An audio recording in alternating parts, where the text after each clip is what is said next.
इस वीडियो का उद्देश्य किसी भी जाति, धर्म, संप्रदाय या समाज या किसी राजनीतिक दल को किसी भी रूप से ठेस पहुंचाना नहीं है। यह वीडियो केवल शिक्षात्मक रूप से बनाया गया है। इसका उद्देश्य केवल लोगों तक ज्ञान पहुंचाना है।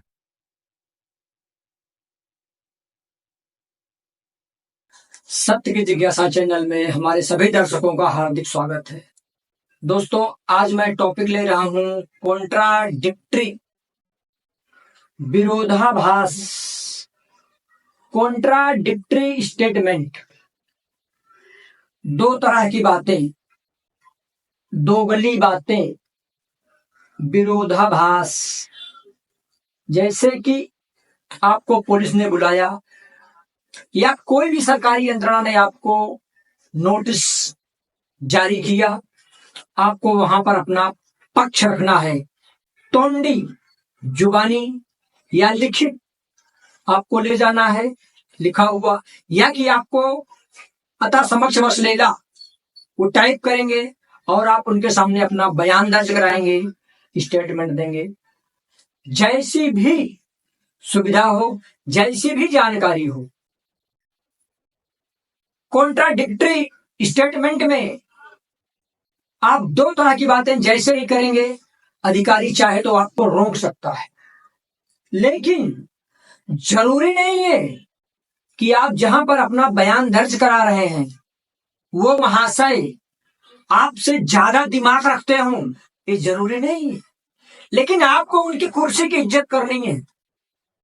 आपको यह आभास नहीं होने देना है उनको कि उनको कुछ नहीं मालूम, अदरवाइज वो आपसे चिढ़ेंगे। अगर उनको जानकारी होती या है तो आपका दोगला स्टेटमेंट वो नहीं लेंगे। इस चीज का अनुभव मुझे पर्सनल पिछले 15 साल से। कोई भी व्यक्ति पुलिस स्टेशन में बैठा है और वो बयान दे रहा है कि इस घर का ताबा मुझे मकान मालिक ने दिया और इस घर में मैं तब से रह रहा हूं जब तक बिल्डर ने हमें पजेशन दिया है। तो उस पुलिस वाले को मालूम पड़ना चाहिए कि पजेशन और ताबा दोनों का अर्थ एक ही होता है। उनको मालूम होना चाहिए। अगर उनको मालूम है तो ये सेंटेंस वो नहीं लिखेंगे या उससे पूछेंगे कि ऐसा क्यों।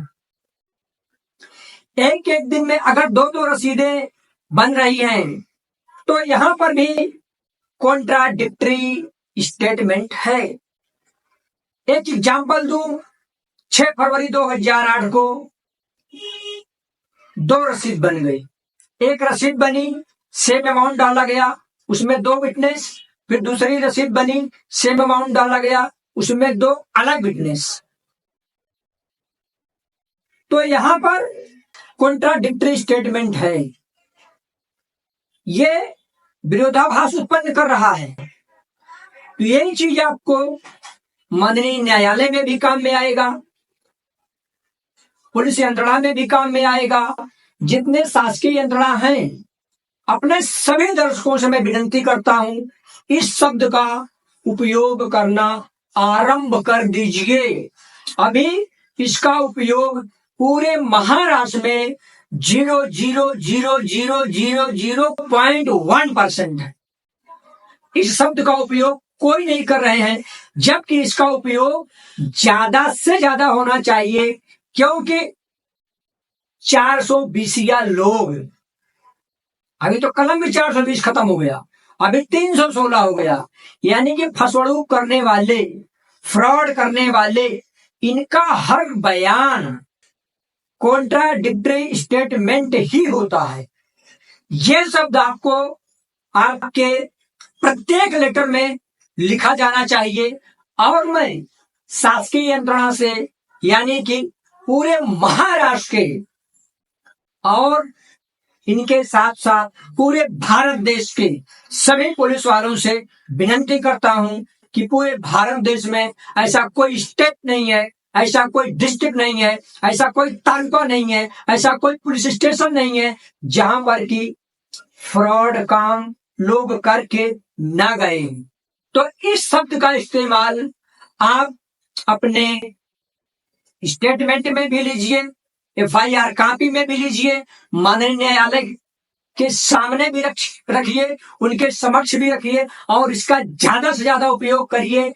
क्योंकि फ्रॉड आदमी कब करता है, कुछ न कुछ तो गड़बड़ किया रहेगा, और जब वो डबल स्टेटमेंट देता है, दोहरी बातें करता है, दोगली बातें करता है, तो वो कोई भी हो, अगर डबल बातें कर रहा है तो यहाँ पर कॉन्ट्राडिक्टरी शब्द, कॉन्ट्राडिक्टरी स्टेटमेंट अवश्य चलन में, परिचलन में आना चाहिए। यह नितांत आवश्यक है और यह किसी भी प्रकरण को निष्पन्न करने के लिए एक अकाट्य शब्द है।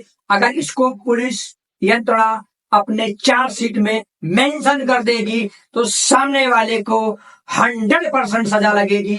ये आप निश्चित अपनी समस्त चार्जशीट में लगाइए, ऐसा मैं आपसे करबद्ध विनती करता हूं। और यदि वह आदमी गलत काम किया है तो वो बचना नहीं चाहिए, उसको सजा मिलनी ही चाहिए।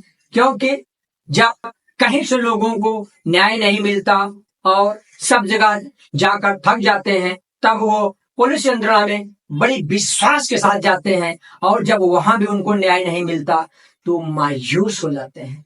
तो कृपया इस शब्द का, यानी कि कॉन्ट्राडिक्टरी स्टेटमेंट का ज्यादा से ज्यादा प्रयोग करिए और आरोपी को सजा दिलाइए। और किसी भी यंत्रणा में, महावितरण, महापालिका, उप निबंधक, रजिस्ट्रार, कलेक्टर ऑफिस और तहसील ऑफिस और मंत्रालय में भी, और भारत सरकार के पास भी, और न्यायालयों में भी इस शब्द का ज्यादा से ज्यादा उपयोग होना चाहिए। जय हिंद, जय भारत, जय महाराज, जय संविधान। नमस्कार दोस्तों।